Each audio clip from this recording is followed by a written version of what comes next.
ज्ञान तो फूटेगा ही, आप इसे जितनी भी दबाने की कोशिश करोगे वह उतनी ही तीव्रता से विस्फोट करेगा, क्योंकि ज्ञान का फैलाव होता है।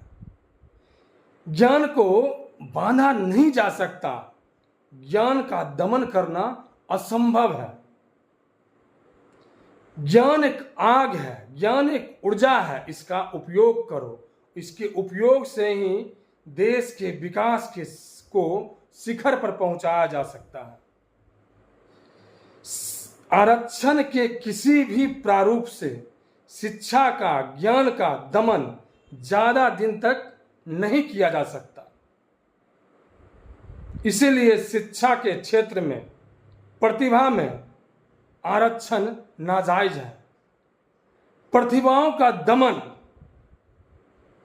जीवन के असीम संभावनाओं का दमन है। जीवन के असीम विकास धारा का विरोध है। इसलिए कम से कम प्रतिभाओं का दमन नहीं करना है, यह बिल्कुल नाजायज है। मैं आरक्षण के विरोध में कतई नहीं हूं। आप आरक्षण दो, जिसे जरूरत है उसे आरक्षण दो, लेकिन आरक्षण आर्थिक आधार पर होना चाहिए।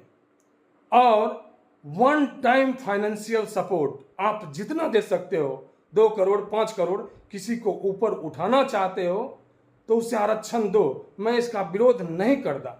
लेकिन प्रतिभाओं का हनन, प्रतिभाओं का दमन, ये तो किसी के बस की बात नहीं है। प्रतिभा तो फैलती है, ज्ञान तो फैलती है, वह तो अगर उसका दमन करोगे तो वह उथल पुथल होना तय है, क्योंकि इसका काम ही है, ज्ञान फैलता है। ज्ञान का काम ही है चारों तरफ फैलना। विकास को मत रोको। देश हित में यह कभी सही नहीं है। आरक्षण, आरक्षण का प्रारूप मैंने बताया, वो आरक्षण इकोनॉमिकल होना चाहिए, आर्थिक। जिसको जरूरत हो उसको तुम आगे बढ़ाओ, पैसे दे करके आगे बढ़ाओ, लेकिन प्रतिभाओं का हनन मत करो। आज देश विदेश की स्थिति देखो। आज चीन प्रतिभाओं का कितना सम्मान करता है, शिक्षा का कितना सम्मान करता है। हम उसके पैरों के बराबर नहीं है।